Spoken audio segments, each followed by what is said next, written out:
Namaste, welcome to Y News. Nenu Kalyani. This news sponsors by Sri Krishna Enterprises railway station ఎదురుగా మా వద్ద అన్ని టీవీలు, ఏసీలు, ఫ్రిడ్జ్లు మరియు అన్ని రకాల ఫర్నిచర్ హోల్సేల్ ధరలకు అమ్మబడును. ఈ కృష్ణ ఎంటర్ప్రైజెస్ కు విచ్చేయండి. రైల్వే స్టేషన్ ఎదురుగా main road, Tuni. Proprietor Tamarana Satyanarayana. రాష్ట్రంలో మహిళా శిశు సంక్షేమాభివృద్ధికి ప్రభుత్వం అనేక చర్యలు చేపట్టిందని ప్రతిపాడు ఎమ్మెల్యే వరపుల సత్యప్రభ అన్నారు. శంకవరంలో మహిళాభివృద్ధి శిశు సంక్షేమ శంకవరం మండల శాఖ ఆధ్వర్యంలో మిషన్ వాత్సల్య పథకంలో భాగంగా నిర్వహించిన కార్యక్రమానికి ఎమ్మెల్యే ముఖ్య అతిథిగా హాజరయ్యారు. ఈ సందర్భంగా ఎమ్మెల్యే సత్యప్రభ మాట్లాడుతూ బిడ్డ పుట్టినప్పటి నుండి 6 నెలల పాటు తల్లిపాలు మాత్రమే ఇవ్వటం వలన ఆ బిడ్డ మానసికంగా శారీరకంగా ఎదుగుదల ఉంటుందని, దీనిపై ప్రతి తల్లి అవగాహన పెంచుకోవాలని కోరారు. అదేవిధంగా కొన్ని కారణాలతో పుట్టిన బిడ్డను చెత్త కుప్పల్లో పడేయటం బాధగా ఉన్నా అటువంటి బాధ్యత పిల్లలను ఉయ్యాల్లో వేసి వారి సంరక్షణ బాధ్యతను తీసుకోవటం సంతోషంగా ఉంటుందని ఆమె తెలిపారు. ఇంకా మహిళల రక్షణ కోసం అనేక చట్టాలు ఉన్నాయని, వాటిపై ఐసీడీఎస్ పరిధిలో ఉన్న కేంద్రాలే కాకుండా ప్రజలు కూడా సామాజిక స్పృహ కింద అవగాహన కల్పిస్తే బాల్య వివాహాలు, లైంగిక వేధింపుల బారిన పడిన బాధితులకు ఎంతో ఉపయోగకరంగా ఉంటుందని, ఆ దిశగా ప్రతి ఒక్కరూ ఆలోచించాలని ఎమ్మెల్యే సత్యప్రభ ఈ సందర్భంగా కోరారు. ఇది శంకవరం గౌతమూడి మండలాలకు సంబంధించిన కలిపి ఇందులో ఈరోజు తల్లిపాల వారసీయ కార్యక్రమం కూడా అయ్యాయి. ఈరోజు నేను మొట్టమొదటిగా చెప్పాల్సింది ఇందాక ఉయ్యాల ఓపెనింగ్. అది ఒక రకంగా సంతోషమైన, ఒక రకంగా చిన్న విషాదకరం కూడా. ఎందుకంటే సంతోషం ఏంటంటే చెత్త కుప్పల్లోని పడేసి కన్నా వాళ్ళు చేసిన ఈ కార్యక్రమం నిజంగా చాలా సంతోషకరమైన కార్యక్రమం. ఎందుకంటే ప్రభుత్వం తరఫున వాళ్ళు పీడీఎస్పీలోనూ, టీఎస్పీలోనూ ఉయ్యాలు అక్కడ పెట్టినప్పుడు ఆ బిడ్డను చెత్త కుప్పల్లో కన్నా ఆ ఉయ్యాల్లో పెడితే వారు దత్తత తీసుకుని ఆ బిడ్డ భవిష్యత్తును తెచ్చుకుంటున్న చాలా సంతోషకరమైన.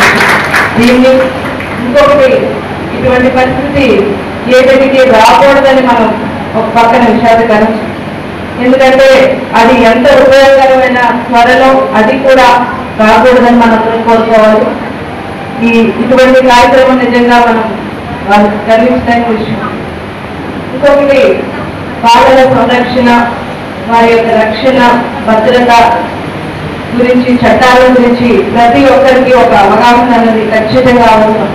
ఇలాంటి కార్యక్రమాల ద్వారా మీ అందరూ కూడా సిబ్బందికి నేను చెప్పేది, నాయకులకి సిబ్బందికి కూడా చెప్పేది, మీ గ్రామాల్లో దీని గురించి, చట్టాల గురించి ఒక అవగాహన కల్పించడం అనేది ప్రతి ఒక్కరికి ఆవశ్యకత ఉంటుంది.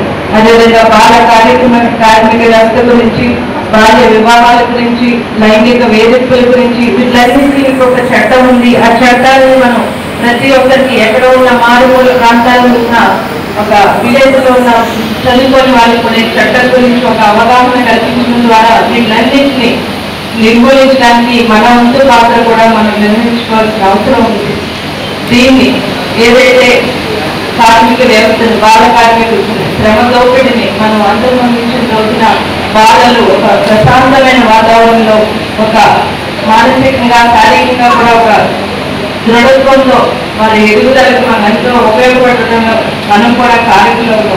బాల్య వివాహాలు, దీని గురించి నేను ప్రత్యేకంగా ఎందుకు చెప్తున్నానంటే, బాల్య వివాహాలు అన్నది ఎన్ని చట్టాలు వచ్చినా, ఎంతోమంది ఎన్ని చెప్పినా ఇప్పటికీ ఎక్కడో ఏదో మారుమూల ప్రాంతాల్లో ఈ బాల్య వివాహాలన్నీ జరుగుతుంది.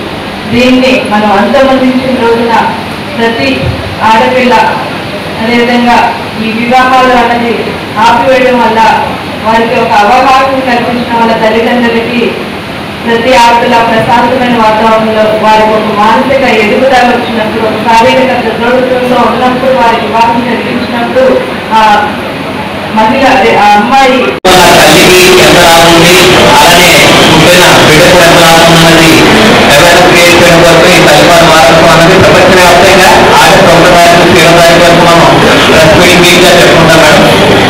ముఖ్యం ఏంటంటే మనకి వచ్చే అడ్వాంటేజెస్ ఏంటి, డిసడ్వాంటేజెస్ ఏంటి అనేది ప్రతి ఒక్కరికి తెలిస్తేనే బ్రెస్ట్ ఫీడింగ్ అవకాశం కలుగుతారు. ఎందుకంటే మనకు